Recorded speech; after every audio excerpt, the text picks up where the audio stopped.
These are all good cases for you guys to start with. And we have 113 million, so if you go back to your practice, I'll talk to you guys later about getting started in private practice, how you guys are going to track cases, how you guys can do things to find patients like this. Then, so we talked about ones we're not going to try. We talked about numbers. Then you bring me the Excerpt. Don't have to bring me a CT scan. Don't have to bring me an ICAT. Bring me a periapical radiograph. If it's a lower, also it'd be helpful if you have a pan. Bring me these two things, and we're going to measure 12 millimeters of the nearest anatomical concern. And it's a concern because if you hit it, you'll be concerned about it. That's just the inferior nerve, the mental foramen, and the sinus flora. Let's go with, okay, I'll leave it open-ended. Rich, why do we want 12 millimeters? How long of an implant do we want?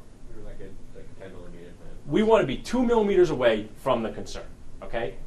So I want 12 so we can place a 10. Here's the inferior nerve. It's over here. Mental foramen. We're at least 2 millimeters above this. You want to stay 2 millimeters away at all times in your first implants. It's very difficult to, it is not like drilling through teeth. The bone has different densities. So sometimes it's hard, then it's soft.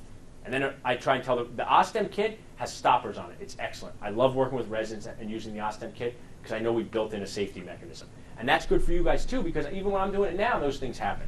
So we want to have at least 2 millimeters to the nearest anatomic concern. Quick review. This is no problem over here. This is a problem for anybody.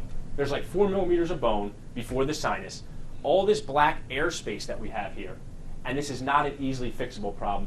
We're going to leave this and make it somebody else's headache until you guys have more experience. So you guys okay so far with the cases we're not going to do, site reviews, and the X-ray? So I tell patients, this is another joke, and they're dumb dental jokes that we all tell. Every time I tell them do I have enough bone for implants, I don't say, well, the buccal-lingual width of your bone is 8 millimeters, and that's looking pretty good, because no one understands. That's like when they go to your mechanic, we place this thing. Is the car fixed? And I go, I have no idea what you're talking about. So the bone has to be tall enough, but what else does it have to be? Well, I forgot your name here. Jeremy. Yeah. What is a good patient term?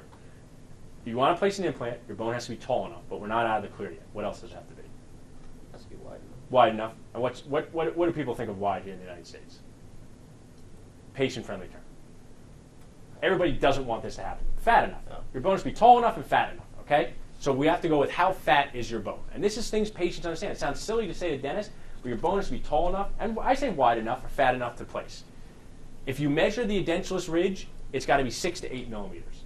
This allows for a 4 millimeter dental implant. Due to the different tissue thicknesses, sometimes you have gum tissue is usually 1 to 2 millimeters in thickness. So that's why if you're measuring your model or measuring your ridge, you have to account for that.